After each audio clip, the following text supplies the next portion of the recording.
Assalamualaikum warahmatullahi wabarakatuh. Perkenalkan, nama saya Muhammad Azhari Mulawarman, NIM 24011450002 dari Prodi Sains Informasi Geografi Universitas Negeri Makassar. Baik, saya akan menjelaskan dari materi saya, yaitu sampah dan pengelolaannya. Baik, pertama-tama, sampah adalah segala bentuk bahan yang tidak lagi digunakan, tidak diinginkan, dan dibuang dari tempat asalnya. Sampah bisa berasal dari berbagai kegiatan manusia seperti rumah tangga, kegiatan industri, pertanian, dan lainnya. Sampah yang dihasilkan bisa berupa bahan organik maupun anorganik, dan ada yang dapat terurai dengan cepat di alam. Tetapi ada juga yang memerlukan waktu sangat lama untuk terurai. Ada pula jenis-jenis sampah berdasarkan sifatnya.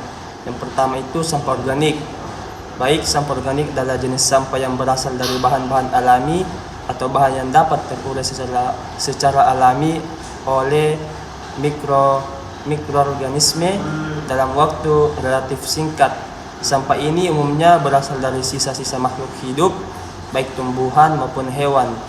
Sampah organik meliputi sisa makanan, daun kering, ranting, kulit buah, sayuran, serta kotoran hewan. Proses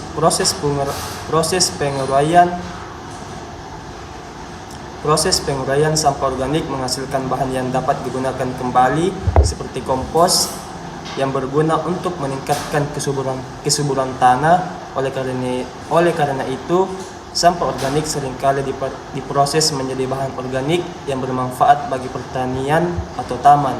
Yang contohnya itu sisa makanan, sayur, buah, daging, daun kering, ranting dan cabang pohon, kulit telur, serta kotoran hewan. Karena dapat terurai dengan cepat, sampah organik memiliki potensi untuk dikurangi dampak lingkungannya jika dikelola dengan baik. Misalnya melalui proses composting atau penggunaan sebagai bahan bakar. Baik, yang kedua itu sampah anorganik. Sampah anorganik adalah jenis sampah yang berasal dari bahan-bahan yang tidak dapat terurai secara alami oleh mikroorganisme dalam waktu singkat. Bahan-bahan ini biasanya tidak berasal dari makhluk hidup dan lebih sulit untuk terurai dibandingkan dengan sampah organik. Sampah anorganik umumnya terdiri dari bahan-bahan yang dapat bertahan lama di lingkungan seperti plastik, kaca, logam, kertas, dan bahan sintesis lainnya. Beberapa sampah anorganik dapat didaur ulang yang membantu mengurai dampaknya terhadap lingkungan. Proses daur ulang ini dapat mengubah sampah anorganik menjadi bahan baru yang berguna, seperti botol plastik yang dibuat ulang menjadi produk baru, atau kertas yang diproses kembali menjadi kertas baru. Itu contohnya sampah anorganik. Plastik itu ada dua, kantong plastik dan juga botol plastik, dan juga kaca, yaitu botol kaca, pecahan kaca. Ada juga logam, yaitu kaleng minuman dan logam bekas, serta kertas, koran, majalah, dan kardus. Adapun juga karet, yaitu bahan bekas alas kaki. Baik, karena sifatnya yang sudah terurai, sampah anorganik terutama plastik dapat menyebabkan pencemaran lingkungan jika tidak dikelola dengan baik. Oleh karena itu, penting untuk mendaur ulang atau mengurangi penggunaan bahan-bahan anorganik yang sudah terurai. Baik, berdasarkan sumber sampah domestik atau yang diperoleh oleh rumah tangga adalah jenis sampah yang dihasilkan dari aktivitas sehari-hari dalam rumah tangga atau rumah pribadi. Sampah ini mencakup berbagai jenis limbah yang dihasilkan dari konsumsi dan penggunaan barang sehari-hari, baik berupa bahan organik maupun anorganik. Sampah domestik meliputi sampah yang dihasilkan oleh keluarga seperti sisa makanan, kemasan produk, kertas, plastik, serta barang-barang lain yang tidak terpakai. Sampah domestik seringkali menjadi bagian terbesar dari total sampah yang dihasilkan di suatu daerah, dan jika tidak dikelola dengan baik dapat menambah beban terhadap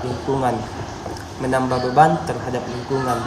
Yaitu selanjutnya sampah komersial. Yaitu sampah komersial adalah jenis sampah yang dihasilkan oleh kegiatan usaha atau bisnis, baik itu perkantoran, toko, restoran, pabrik, ataupun fasilitas komersial lainnya. Sampah ini mirip dengan sampah domestik, tetapi volumenya biasanya lebih besar karena berasal dari aktivitas komersial yang melibatkan lebih banyak orang dan proses produksi. Sampah komersial meliputi sampah yang dihasilkan dari konsumsi, produksi, serta pengemasan barang dan layanan yang ditawarkan oleh sektor bisnis. Ada juga sampah industri. Yaitu sampah industri adalah jenis sampah yang dihasilkan dari kegiatan proses, produksi atau operasi di sektor industri. Sampah ini bisa berasal dari berbagai macam sektor industri seperti manufaktur, pertambangan, konstruksi, kimia, energi, tekstil, dan lain-lain sebagainya.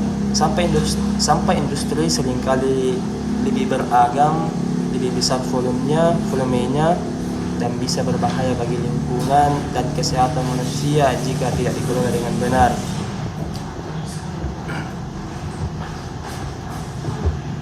Ada juga sampah medis atau limbah adalah limbah medis adalah jenis sampah yang dihasilkan dari kegiatan pelayanan kesehatan, baik di rumah sakit, klinik, laboratorium, apotek maupun fasilitas medis lainnya. Sampah ini dapat berbahaya karena dapat terkontaminasi oleh patogen, bahan kimia berbahaya, atau bahkan material infeksius yang berpotensi menularkan penyakit atau virus. Yaitu ada pula dampak sampah terhadap lingkungan. Yang saya bawakan ini yang dari materi saya sangatlah besar dan bisa memengaruhi ekosistem, kualitas udara, air, tanah, serta kesehatan makhluk hidup termasuk manusia. Sampah yang tidak dikelola dengan baik dapat menyebabkan berbagai masalah lingkungan, mulai dari pencemaran hingga kerusakan ekosistem yang lebih luas.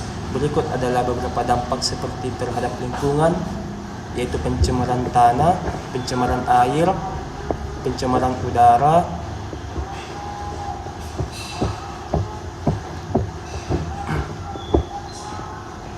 adapun dampak terhadap kesehatan, yaitu penyakit menular, keracunan, dan paparan bahan berbahaya, dan gangguan sistem pernapasan.